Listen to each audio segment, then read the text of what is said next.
Halo semuanya, kembali lagi bersama saya Madianto. Kali ini kita akan membahas tentang penyesalan di usia 50 tahun. Tanpa kita sadari, hampir setiap harinya usia kita selalu bertambah dan bertambah. Maka tidak jarang, beberapa orang seringkali melakukan hal-hal yang kurang penting, khususnya saat masih muda atau remaja. Bukan berarti kamu tidak akan sadar, tapi kebanyakan orang akan menyadari kesalahan-kesalahan tersebut saat usianya sudah menginjak 50 tahun ke atas. Saat menginjak usia 50 tahun ke atas, kita akan merasakan penyesalan-penyesalan dengan hal-hal yang pernah dilakukan saat muda. Agar kamu tidak menyesal dan bisa berbenah diri dari sekarang, berikut ini beberapa contoh penyesalan dari beberapa orang yang dirasakannya saat memasuki usia 50 tahun. Yang pertama, tidak mempunyai tabungan masa depan. Saat usia menginjak 50 tahun dan kamu masih belum punya tabungan masa depan, hal pertama yang akan kamu rasakan adalah sebuah rasa penyesalan. Mengapa saat muda kamu tidak menyisihkan uang untuk tabungan masa depan? Meskipun di usia ini, kamu masih bisa mendapatkan penghasilan, tetapi tetap saja, tabungan ini akan banyak membantu dan sangat kamu perlukan. Makanya saat masih muda dan masih produktif dalam bekerja, cobalah untuk menyisihkan penghasilan untuk ditabung dan jangan digunakan untuk hal-hal yang kurang bermanfaat. Jangan pernah malas untuk menabung untuk masa depan. Kedua, membuang-buang waktu dengan hal-hal yang tidak perlu. Sekarang ini kamu masih sering menggunakan waktu untuk hal-hal yang tidak bermanfaat. Apakah demikian? Percayalah, hal ini akan kamu sesali saat usia kamu sudah menginjak usia 50 tahun. Bukan tanpa sebab, karena di usia itulah banyak sekali hal-hal yang tidak bisa kamu lakukan. Seperti saat kamu masih muda. Seperti punya tenaga yang sangat kuat dan ingatan yang masih tajam. Makanya selagi kamu masih muda, cobalah untuk memanfaatkan waktu kamu dengan hal-hal yang bermanfaat seperti bekerja keras, belajar sebanyak mungkin, membantu orang lain dan membuat bahagia orang-orang yang ada di sekitar kamu. Ketiga, tidak membiasakan hidup sehat dan tidak mengkonsumsi makanan yang sehat. Percaya atau tidak, saat usia menginjak 50 tahun ke atas, akan banyak sekali hal-hal kurang baik yang kamu rasakan pada tubuh, seperti mudah lemas, obesitas, hingga mudahnya terkena penyakit. Tentunya hal itu terjadi karena di saat usia muda kamu tidak membiasakan hidup sehat dan tidak mengkonsumsi makanan yang sehat. Mulai dari sekarang, cobalah untuk tidak mengkonsumsi makanan yang kurang sehat seperti alkohol, makanan berminyak, hingga makanan terlalu pedas. Tidak hanya itu, cobalah untuk membiasakan hidup sehat dengan berolahraga dan menjaga kebersihan lingkungan, dan ingat, jangan sampai kamu menyesal. Keempat, pernah menyerah saat mengejar sebuah impian. Hampir semua anak muda pasti punya sebuah mimpi dan cita-cita, namun tidak semua orang mampu meraih dan mendapatkan cita-cita tersebut. Alasannya adalah karena beberapa orang gampang menyerah dan kurang bekerja keras saat meraih sebuah impian yang sebelumnya diinginkan. Jatuh dan gagal adalah hal yang wajar dalam sebuah perjuangan. Namun jangan sampai kegagalan tersebut membuat kamu menjadi putus asa dalam meraih sebuah mimpi. Karena kegagalan bukanlah akhir dari semuanya, tetapi merupakan awal perjuangan dan pembelajaran untuk mendapatkan sebuah kesuksesan. Kelima, tidak mempunyai pekerjaan yang sesuai dengan passion. Apakah sekarang kamu masih belum mendapatkan pekerjaan sesuai passion? Kalau belum, geralah mencarinya.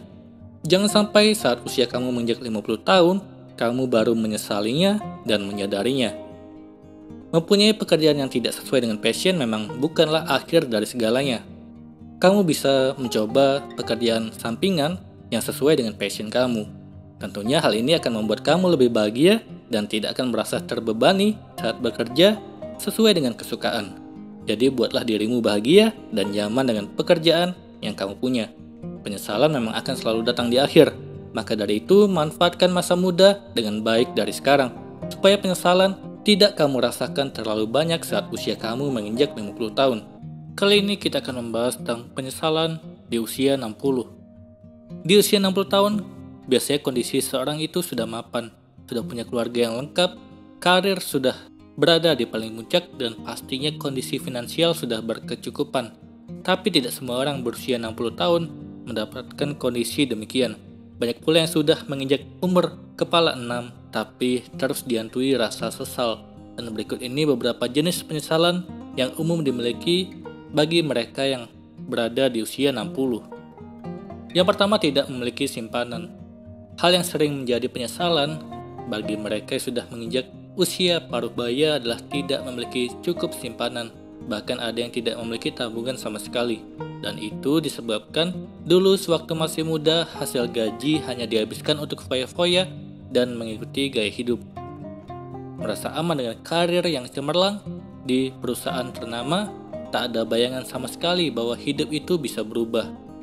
Perusahaan yang dulu dibanggakan akhirnya gulung tikar, sehingga membuatnya harus mencari kerja di tempat yang baru dengan besar gaji yang jauh lebih kecil.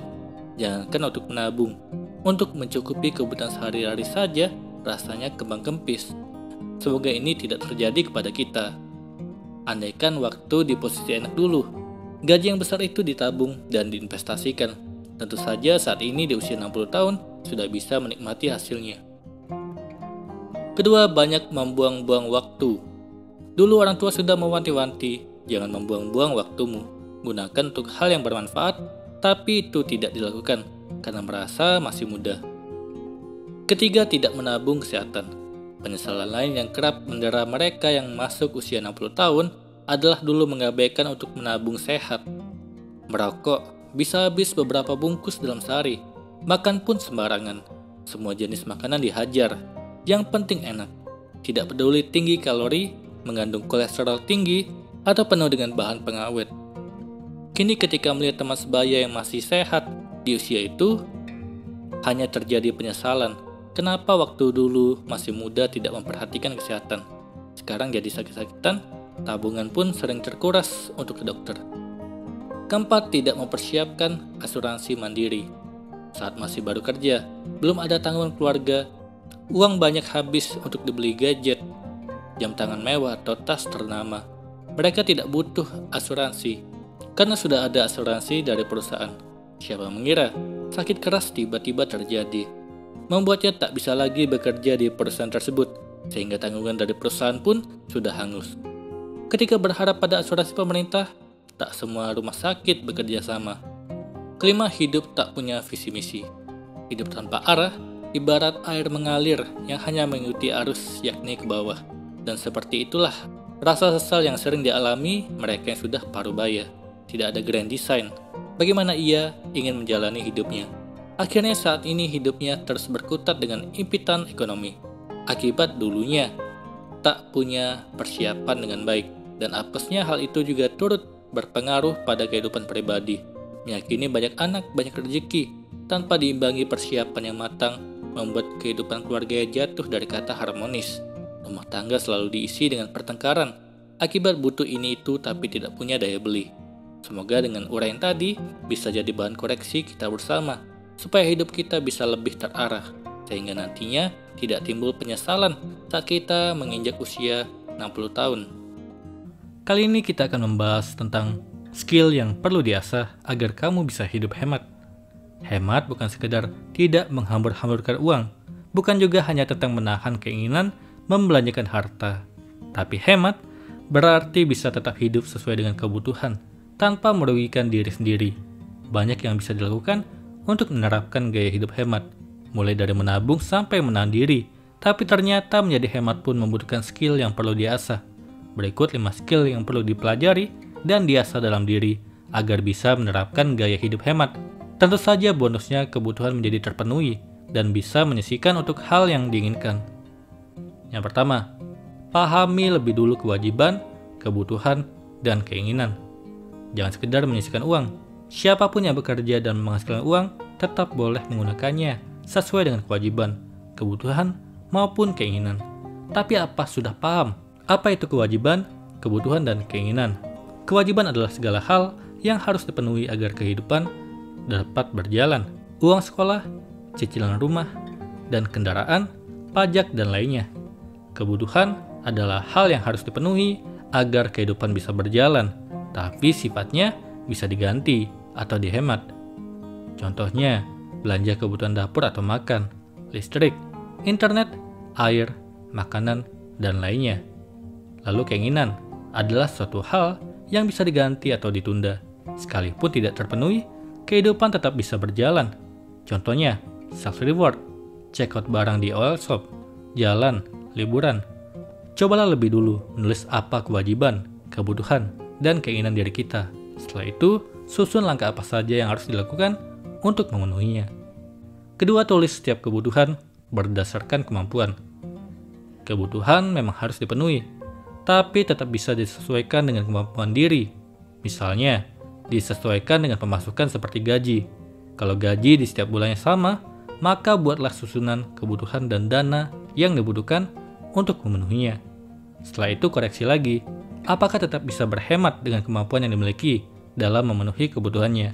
Kalau tidak, cobalah cari alternatif lain untuk mengganti dan memenuhi kebutuhan tersebut yang telah disesuaikan dengan kemampuanmu.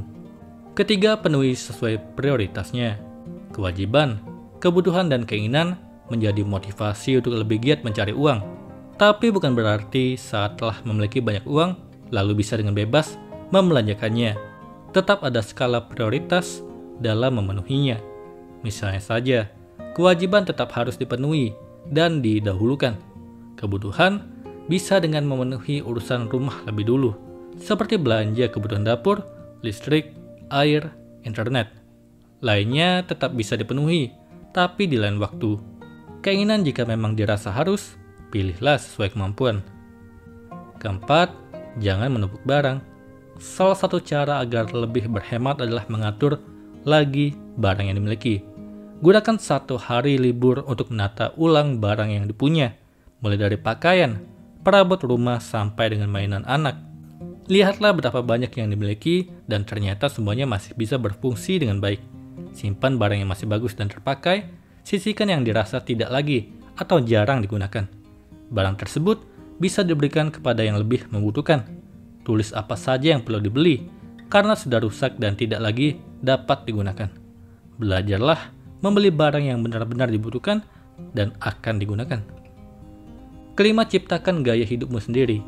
Berhemat bukan berarti harus keras dan menyiksa diri, tetapi ada waktu untuk berbelanja dan membeli barang yang disuka.